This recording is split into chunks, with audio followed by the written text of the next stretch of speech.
各位现场所有的长官贵宾以及我们所有的先进们，大家下午好。我们今天呢要进到今天的论坛哦，国防廉政国际学术论坛的最后一个议程哦。在这边呢，我要先请大家给我们自己一个热情的掌声，好不好？哇，我知道有一些的先进跟我们的贵宾已经从早上跟我们一路参加到现在，那有一些的同仁呢跟好朋友们是参加下午的这个场次。那在这个阶段呢，我们要探讨的是各国参与的评鉴做法标杆学习。那我们非常荣幸的要再度的邀请到的是我们的吴教授，那继续来当我们的 moderator。我们再次把时间给我们的教授，好吗？我们的教授非常棒，教授，欢迎。Thank you for your introduction, and then the last seminar. And we are going to focusing on the transnational benchmark learning for GDI index. And then we have the 10 discussants. We have 10 panelists in this seminar. And then before we get down to business, we are going to give, because I just got the information, say Xavier is going to have the presentation to look at the French case. And then how can you do the GDI and what hold the whole process. So Xavier, are you there? Yes, I'm here. Okay, so you're going to present your talk focusing on the French case, right? Is that correct? Yeah, it's correct. Okay, so the time is yours. Thank you. Thank you. So, yeah, I wanted to present the experience of French government actually, because the fight against corruption, we've seen kind of stagnation during the last 10 years. So, following the recommendation of Transparency International, the government actually tried to improve these different mechanisms against corruption. So, to say, like during the last 10 years, we tried to improve the mechanism and raise awareness against corruption among the French government civil agents. So we suppose now that the French government have now clearer legal background which define better the different situation of corruption and legal sanctions. That's why this is what we call actually the law SAPIN number 2, which has been implemented exactly 6 years ago in December 2016. But to go with a simple explanation, this law presents 8 main steps to prevent corruption among its civil servants, such as a code of conduct, an internal alert system, risk mapping, procedure to evaluate third parties such as customers, suppliers, and subcontractors, accounting control procedures, a training system for employees who are at risk, system for evaluating and controlling measures, and of course a disciplinary system. So in the same logic, we saw the creation of the AFA, which is the Anti-Corruption French Agency, whose main mission is to ensure that both different mechanisms are activated in all the governmental organization and representation. So from 2018, the government is training ethics agents who are now then deployed in every governmental organization. So what we have to know actually is that there are different kind of rules that have been implemented in the French armed forces since 2018. Actually, the former Minister of Armed Forces in France, Florence Parly, actually has been working on that. And we've seen, like recently, they have implemented this kind of system in the French army.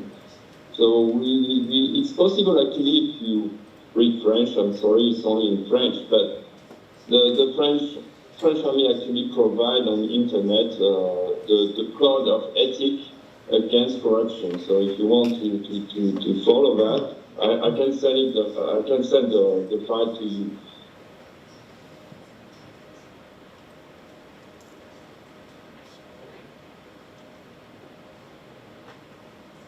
So to be honest, we can get the opinion of Laurence Goutal-Chamon, which is the deputy director of the FIA, who explained in a recent interview that the few steps to follow corruption whistleblowers is to inform the direct superiors of a group. If it's not possible for obvious reason, this whistleblower can actually contact the ethics agent, which is now deployed in every governmental institution. There is also the possibility to activate an internal alert system. And the last option is also to refer the situation to a district attorney. So now we understand in France that this implementation are very still new, and of course since 2018 we've seen the COVID. So it's hard to say that if this implementation is efficient or not.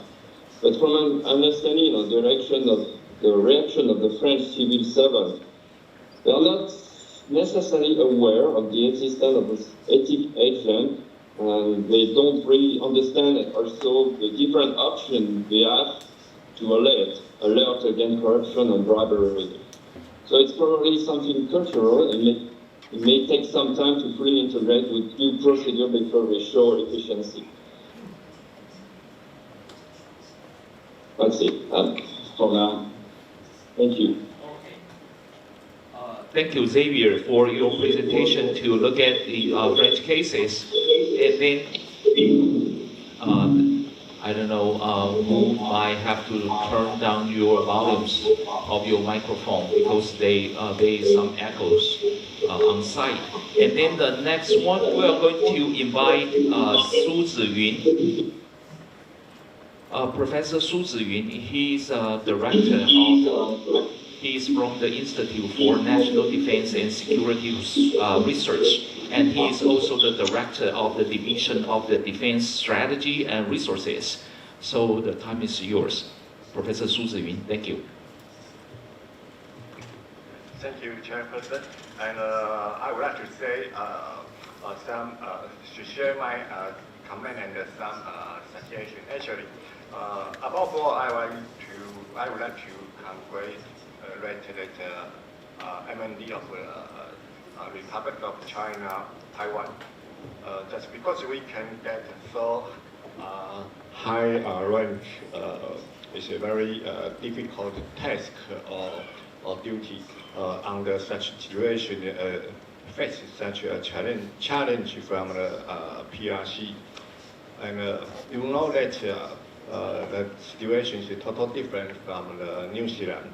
They are not so a major threat or enemy. So the government of Taiwan can act very good job at this time.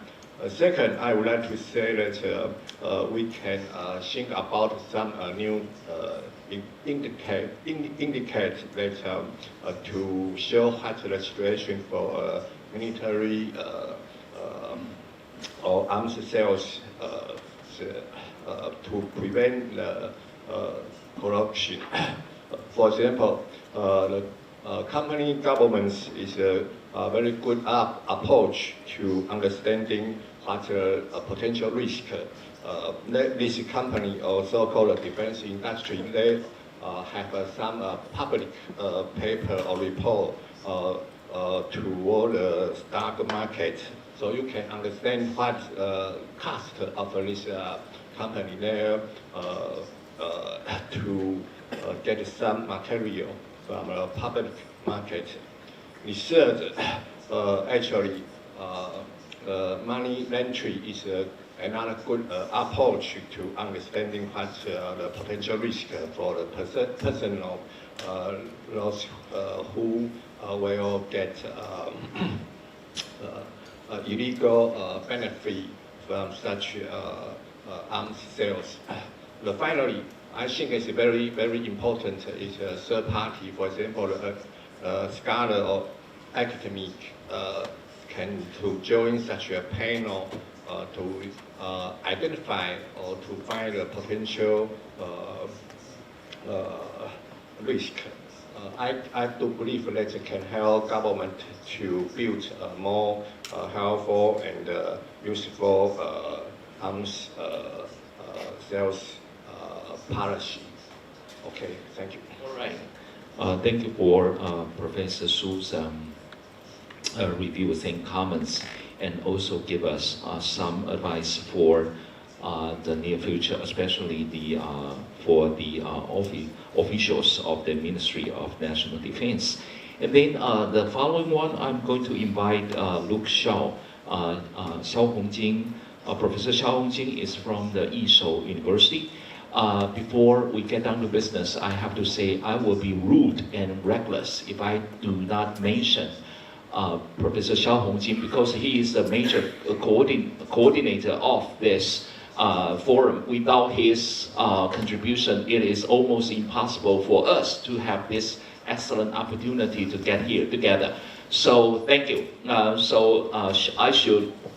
We should applause or something. All right, Hongjin, thank you.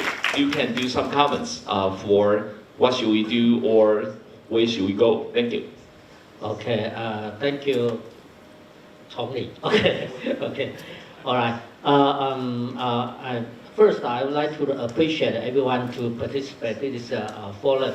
It's a very honor to be, I'm not going to say I'm host, but I'm the one to participate. And we also have because Taiwan have earned 3-time B brand, right? B brand. So it's kind of we have accumulated a lot of knowledge and experience. So of course we're going to go further for the next time GDI evaluation. So that's I have some idea on my mind. So first, I'd like to share with everyone, because I think today this forum is very successful to me. I mean, personally, I feel very successful. I hope that we have more chance to have this kind of activity in the future. First, maybe not only for the GDI, maybe it's for the integrity in the defense sector. That's important for the Su Suozai. Okay, as he mentioned, it's the matter of the Taiwan national security. It's not only the issue about the integrity. And of course, we have some maybe in order to face those challenges we are in next time GDI, I'd like to say that maybe we can use some new idea. For example, in our field, public administration, we used to be. I know the Professor Chen, his department used a lot of deliberated democracy. Maybe we can apply that kind of idea into the national policy, national defense policy debate. Although it's kind of experience, not for a long time, but we can try that. And of course, we need a well-designed and invite the right person, because the first time I hope it can succeed. Maybe we can invite those guests. Maybe if our international friends have interested, maybe we can decide some panel they can participate. And secondly, we also try to enlarge our networking internationally. So I'd like to see the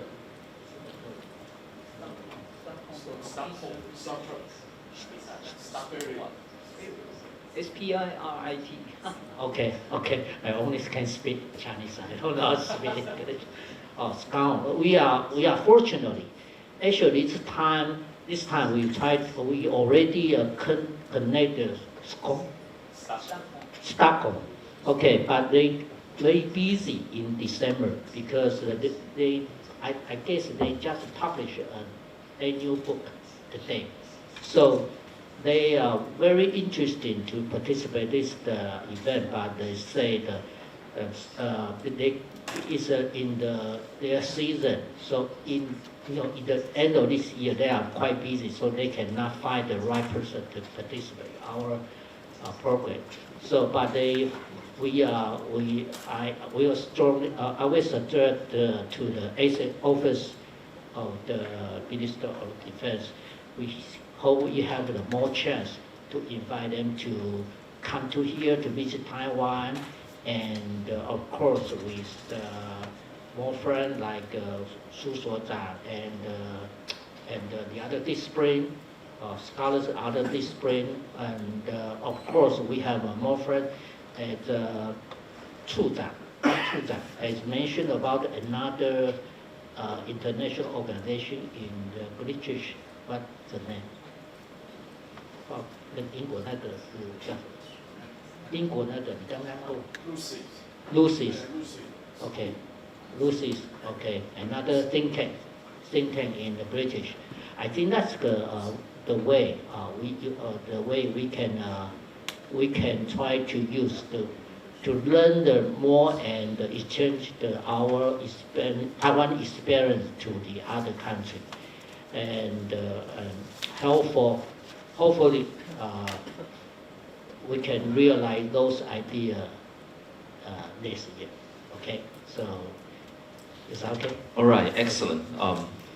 Professor Shaw just mentioned some feasible proposal for the further step for the building the GDI in Taiwan. So the next one, I'm going to give it to the Benjamin Ho. Ziren, are you there? Can you hear me? So, so you're going to present the case in Singapore, right? Is that correct? I will briefly touch about it, but okay. I will talk also about some other observations. Okay. Okay? Yeah, sure thing. The time is yours. Okay. Thank you.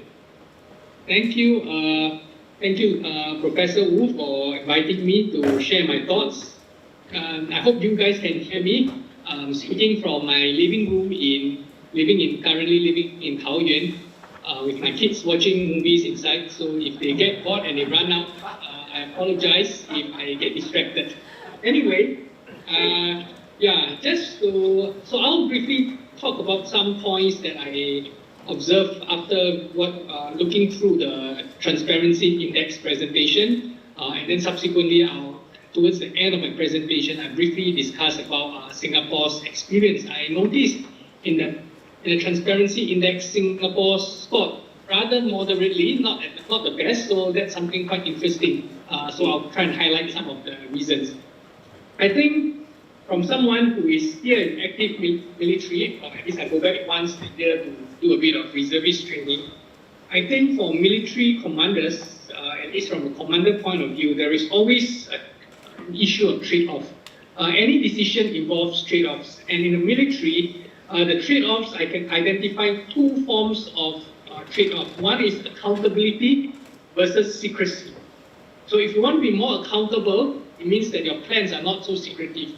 On the other hand, if you want to be secretive, then there is always that loss of accountability. So this is the first point. The second point would be accuracy and speed. It is a trade-off. If you want things to work very quickly, you would have to accept some level of inaccuracy or problems. On the other hand, if you want to be very accurate about everything, then you will have to make the trade-off regarding speed. Decision making will be slower. So I think in that respect, I would say there is no right or wrong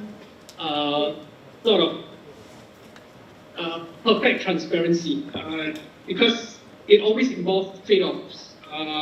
And trade-offs are often, in my view, a reflection of the political culture. I think our first speaker earlier talked about the issue of culture, and I'll touch about it towards the end.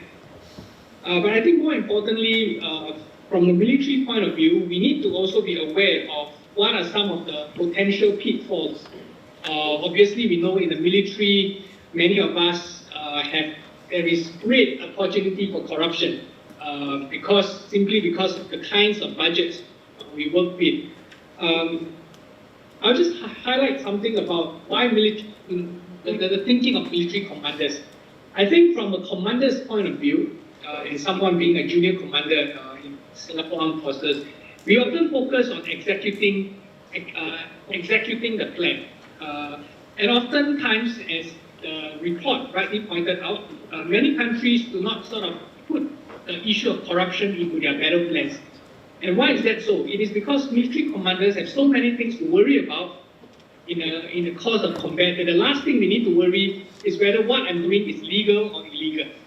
For instance, military commanders, there is a pressure to provide for their subunits. In the event of a firefight, they need to make sure that their soldiers have access to the latest equipment to survive.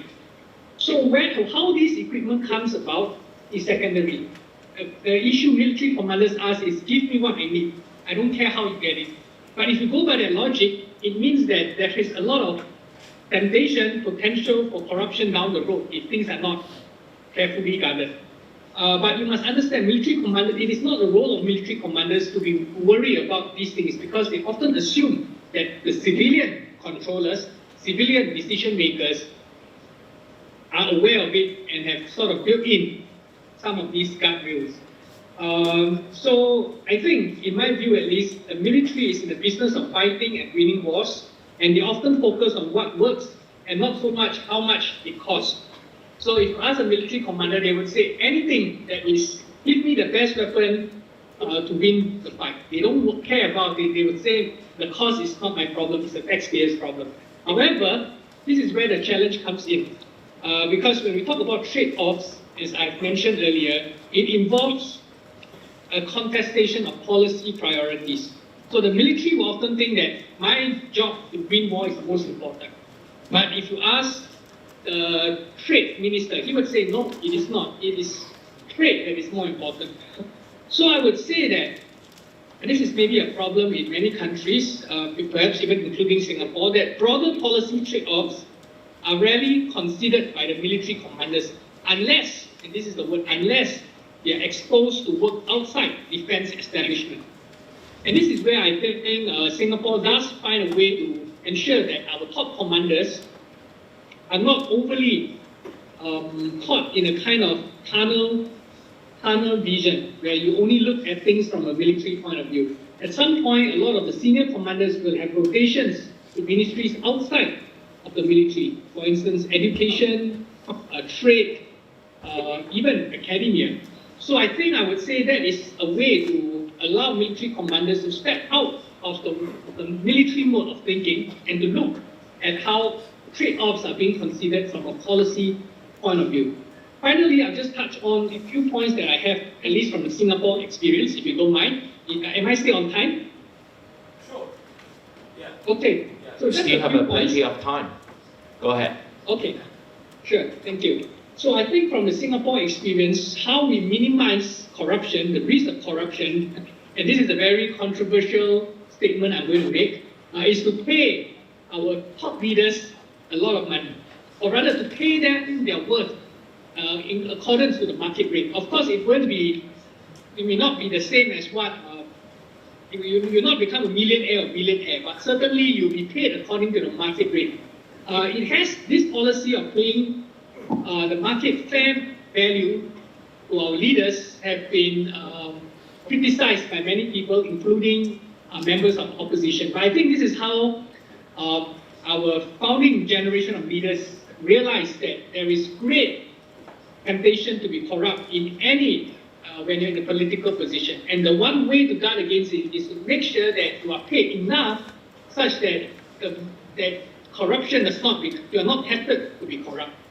So I think this is one way. Of course, in some of us will also need to declare our assets. If you have multiple homes, multiple wives, I hope not, but sometimes it happens. So you need to declare your assets to make sure that you are not caught in a situation where there is a conflict of interest. Of course, many of us, this is not a unique practice. Civil servants, for instance, have to resign from their jobs if they want to join politics. So there is some kind of distance between their previous job and a political job.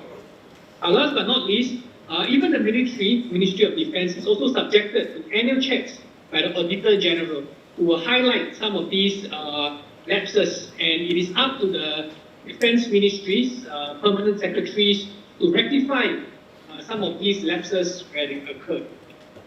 So I think that is all I have. I'm happy to field questions and to have a discussion later on. Thank you very much. All right, Benjamin. Thank you, Benjamin. I forgot to mention Benjamin actually is our visiting scholar at the Institute of Political Science at Academia Sinica. And then actually we have the pretty frequent interactions during the past couple of months. And then thank you for sharing the experiences in Singapore. Actually, Singapore is a small but tough country, and a lot of civil service experiences and military integrity experiences we can learn from this. And then the following one, I'm going to introduce two officials of the Ministry of National Defense. And then the first one, I'm going to ask the General, I should say, the General Zhou Yijian. He is from the National Defense Procurement Office. So, 周将军，因为我是小兵，当兵的时候我是小兵，所以看到将军都要特别尊重。OK， 好 ，Thank you.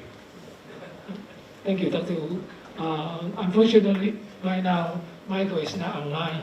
Otherwise, I would like to share my comments about the GDI review conducted about 2 or 3 years ago. As a member of the government review team, I have some conclusions about the whole process. I think the first thing I would like to share with you, and maybe you can give me your comments after today's forum. The first thing, based on Michael's briefing, there's a page that regarding military operations, how many countries did poorly in this area, and also the average score is the lowest one in the 5 areas. So I think maybe in the future, all the questions and the indicators in this area should be amended or do some changes.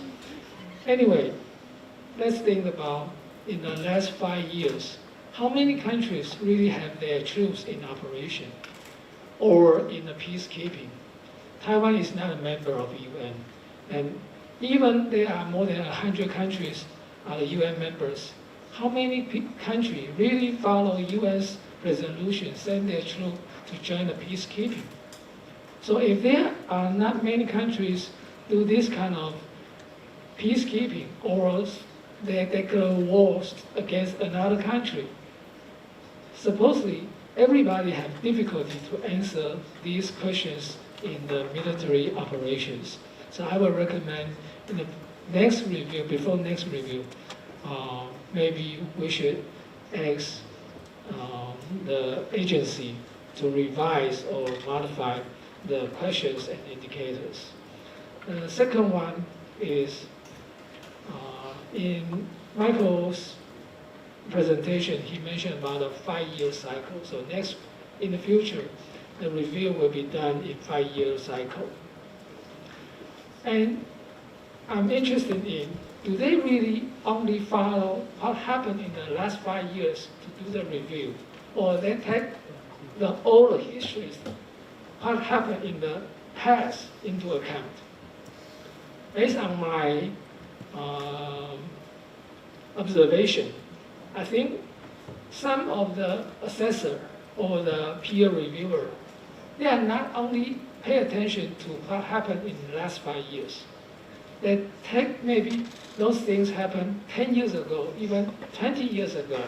They have an impression about this kind of the action was happened to the question. And I think if that review is only good for last 5 years, we should only focus on what happened to that 5 years only. So that's my second issue. The third issue, thank you, Professor Chen. He reminded me in last review, some of our questions, we received very positive comments. But the scores do not match the positive comments. In other words, for some questions, the assessor or the reviewer give us very positive or kind words to that question, to a certain question. But we receive maybe only 1 or 2, 25 or 50 to that questions. I think the qualitative and quantitative result, they do not match. So I would recommend in the future, those agencies, when they have this kind of, I don't want to say that's error, but at least as imbalance, they should fix it and either check with other reviewer or the local agency, GI agency, to make some corrections. So I think those 3 issues is what I learned from that review. Thank you. Thank you for the General Zhou comments, and then he also provides some suggestions for further GDI's evaluation, the 5 years evaluation. So the next one, I'm going to invite the Director Zhang Yinzhong. He's Director of Effectiveness Assessment Division, Department of Integrated Assessment, Ministry of National Defense. So, okay, thank you. Okay, thank you. Let me speak in Chinese. 这样子啊，我是在国防部负责效益评估效益实际上就是针对我们国防资源的一个分配的一个世界分配的一个评估再来就是军事投资建案的一个成本分析这里边我来提一下就是说我们这个评鉴我觉得就是有一个重点，就是针对你的这个建案，我们要建一个案，要买什么武器装备，那它成本的形成，你是不是有很绵密、很详细、周延的一个程序跟作业的规定？这个我不敢说一定是正相关，跟你的年纪是正相关，代表说你很绵密的程序来作业之后，相对来讲你贪腐的情形不容易。那么我们国防部针对你要比如说我要建一个案，我要买一个战车或者买一个飞机，你的准备时间、建案时间最少2年以上。所以说我们投资建案作业规定非常的密切那我负责的就是成本分析，也就是说我这个建案装备呢，我必须依照我们的这个预算法33条规定，你一定要有备案。超过10亿以上，你一定要有一个备案备选方 ，automation， 你必须要有一个备选方案。那么再来，你的优序不能 only one， 你要有几个2个以上的这些装备作为优先顺序。再来，针对你的效益跟你的这个预算投资，这个预算投资呢这个成本呢是所谓的全收取，包括你买这个装备，包括后面的维持这个维护的这个成本都算进20年以概括以20年来算，都算进去。那它的 CP 值如何？那怎么样的装备结合来讲它可以发挥它的最高的战力值？这都是很绵密这个的一个评估。这个评估包括这个quantitation 就是把质化、量化都结合在里边。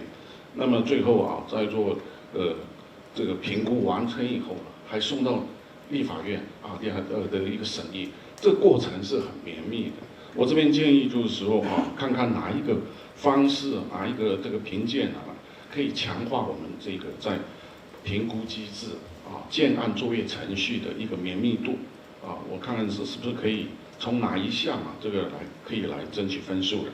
另外我是觉得就是说，刚才我们这个有学者有提到，台湾的情况跟新加坡也好，跟其他纽西兰也好，这个情况不一样。我们敌情威胁很大以外，有针对性，它有针对性的大陆要把台湾吃掉，那纽西兰没有国家想把你吃掉那但是呢，他们都加强他的国防那我们也加强国防，也就是说，我们敌情威胁，我假设敌情威胁是一个分母，你分母很大，那你的要有一些建军的作为，采购武器啊、自制武器等等，你要做很多事情。做很多事情，这个做多啊，错也就越多了啊。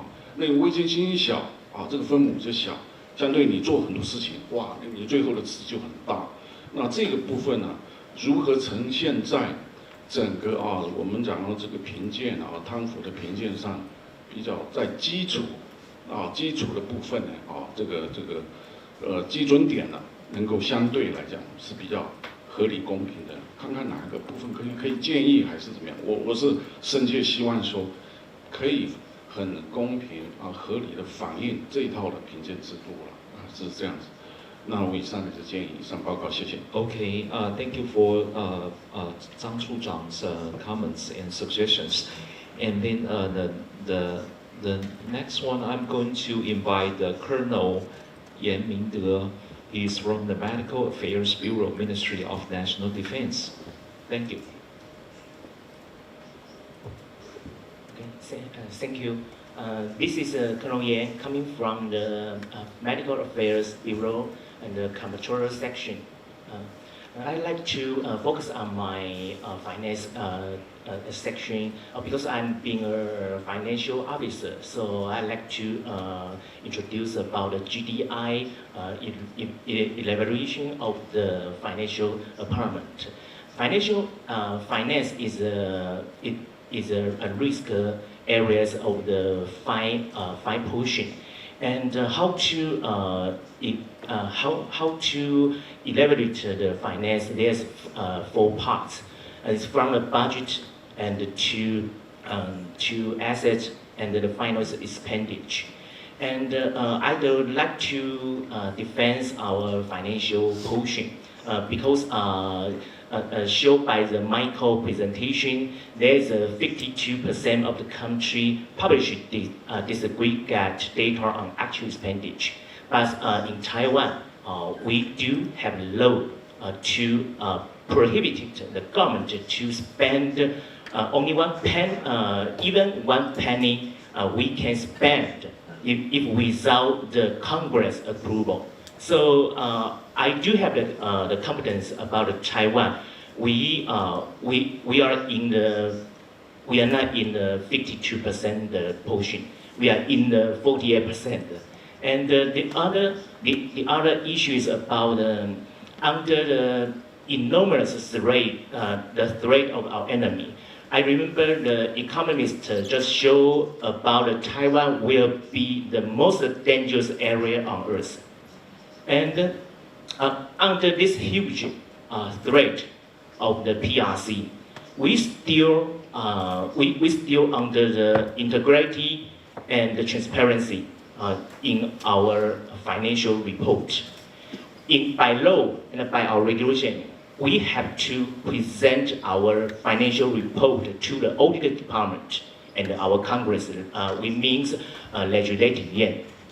And if we have some of the difference between the budget and the expenditure, we do have some of the some regulation. We have to present why we have to spend maybe more than our legislative give us the portion, and we have to give some reason for the planning change, and give the approval. Then we can do the change. So in my knowledge, we do have a lot of the regulation and we under the budget process and to the expenditure and the final report of the balance sheet, we do have very strict and robust the procedure to regulate our defense expenditure. But we do know about the budget is planning before maybe 1 or 1.5 year.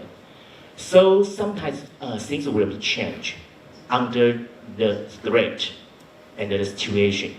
So I think about the budget and the expenditure will sometimes will be in difference. So I recommend about GDI should give some of the should give some allowance to give the indifference, because sometimes the different defense budget is totally different from our other budget, because budget is for our national security, is for our government, is for our existence. So the budget, sometimes if we do something by law, by regulation, and some of the situation, we must be changed. So that's my comment. Thank you very much. Okay, I can agree with you more. I mean, we should have some specific consideration about the national defense. But unfortunately, this morning I just went to the legislative yet to try to defend the budget for the next year in academic Sinica. And then we also, actually we try to abide by all of the rules and regulations, but the legislators, they just like hungry wolves, right? I mean, all right. Anyway, that is the thing we try to do. And then I think I have let every discussants on site already present our idea. And then, but I remember the Jobin, Dr. Paul. Paul, are you there? Would you like to say something related to the Paul? Are you on site? Are you online? Would you like to talk about anything related to the transnational benchmark learning for GDI index? Would you like to say something? Very brief. Yeah, thank you very much. I learned a lot to your presentations and comments. No, just I'm not a specialist on all this, but I would like to echo Professor Chen Jun's mentioned the previous call that I think my understanding, I think most people in Taiwan don't know anything at all about Transparency International and all the efforts that have been made so far to improve anti-corruption measures in Taiwan. And I think this is very, very helpful in the current context, given the amount of, not necessarily fake news, but there is a good deal of biased information. I think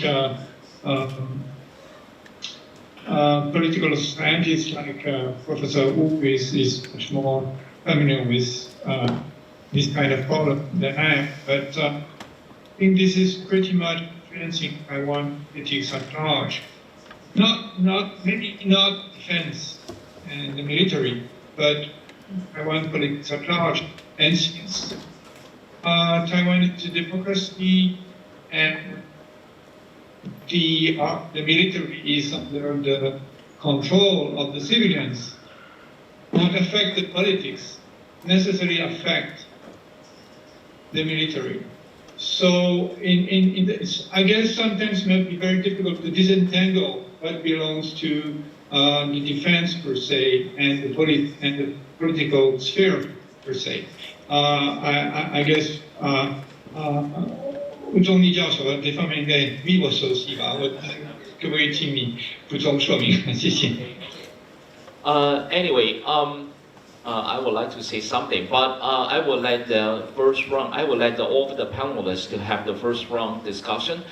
I'm going to, if you don't mind, I'm going to solicit some review comments, would you like to say anything? I'm going to open to the floor. 我们可以问一下 ，Hello， 大家头稍睡着了。那个有没有人要对于我们这2天的有一些 review 或 comments， 或者你想说一些话，觉得未来有一些什么 ？OK，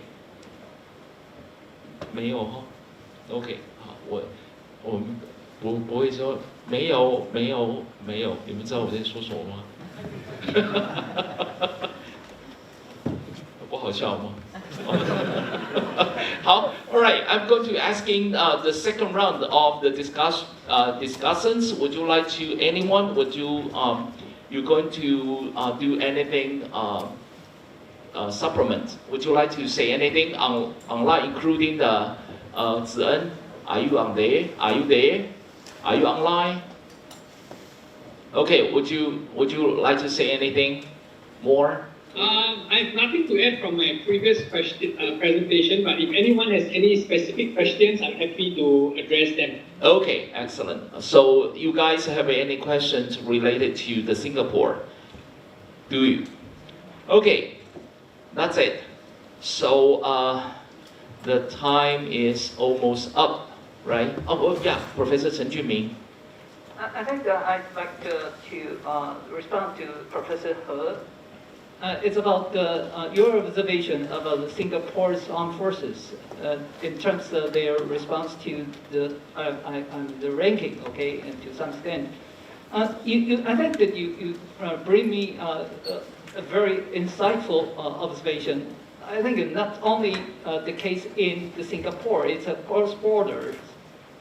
Most of the people, I mean, in the military armed forces, they actually, especially those commanders, they didn't pay attention to this kind of assessment. Could be just like what you mentioned, that they don't think it's necessary, and they do have their first priority to follow, to take actions. So I think it's interesting, but I think to my memory, since 2013, when Taiwan is ranked B in the first review of the GDI, I think TI Taiwan has done something, try to a very extent to try to correct, quote unquote correct this kind of reaction, I mean, to the international assessment. We proposed the Ministry of National Defense.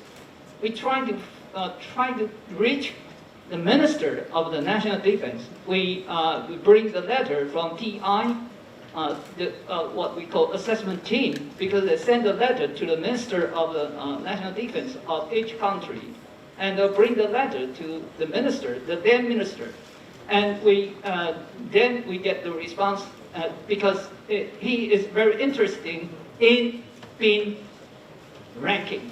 Okay, and it's a very positive response from the minister.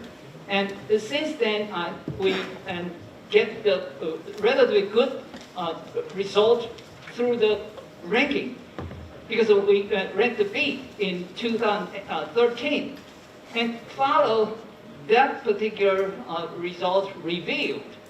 We invited the then assessment team to Taiwan to some extent we can call it educate those ministers and the commanders to join the program, to listen to the team members. What is going on? What are they about? Especially they know since then that the so-called integrity in assessment, not just do something wrong or wrongdoings, they actually include what we call political aspects, finance aspect, personnel aspect, etc. Much more wider than expected. So since then, I think they know that there is a kind of competition. I would say that a kind of competition induced them, or probably motivated by them. They didn't know that they had done relatively well in comparison with the rest of the country. Since then, I think that they get more confidence to try to be a member. I would like to do some revision. They want to be a part, to be examined, whole world by outsiders. And for the past 5 or 6 years, they have continued to try to do their best. And I think that's a kind of civil society influence, because we, TI in Taiwan, have tried to reach the top leaders of the armed forces and try to let them know that it's a kind of, I would say, a kind of self-confidence building And since then, I think we have continued to make efforts to help the Ministry of National Defense to do things like that. We gather together here. It all shows that the civil society can do something to help the Ministry of National Defense. So I'm not quite sure Singapore have a kind of rather similar forces in civil society to help them, the Ministry or commanders to know that, to get access to the information of the kind of categories. What are they about? I'm not quite sure. Do you mind to answer the question raised by me? Okay, you want me to answer? Yes, go ahead. Okay, thank you. I get I think I understand where you're coming from. I'll just make 2 quick comments first, and then after that I'll address your question. I think in Singapore, and this is probably, it's not unique to Singapore, but one very important pillar in which our national defense is founded upon is the idea of support from the population.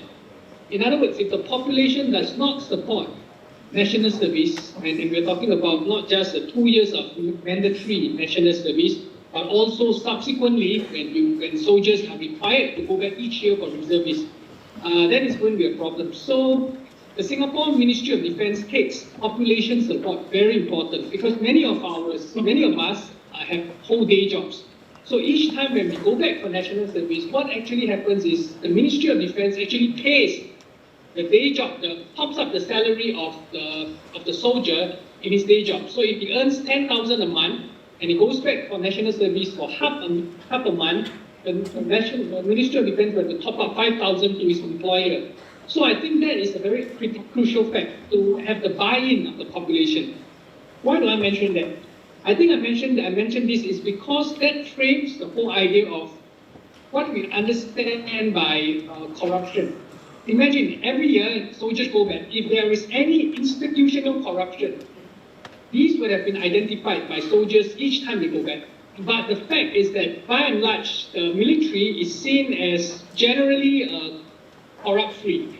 In other words, there is the problem of institutional corruption is not something that the Singapore Armed Forces would suffer for. Because every year soldiers go back, they're able to see, they're able to witness what happens.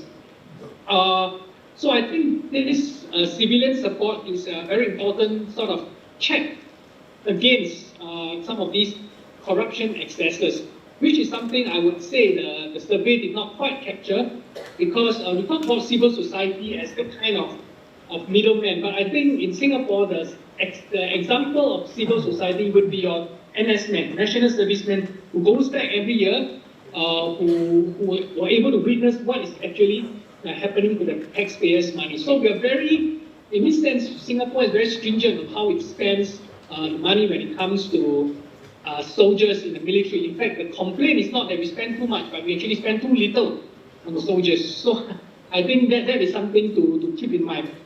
Your second point, and this links back to my first point, some of these surveys, to be honest, the Singapore government point of view is that we don't worry too much about such surveys, because all surveys come with their own implicit biasness for various reasons, and we can understand. So in that respect, how the Singapore government views such surveys is to recognize, but to also acknowledge that at the end of the day, it is not how well you score on these surveys that determine whether your governance is good or whether you're corrupt or not corrupt. It's ultimately whether you get elected by the people in next elections. So I would say the government actually places more emphasis on how it does at each elections than how these surveys are being conducted and whether Singapore scores well or not so well in these surveys. So I'll just leave it as that.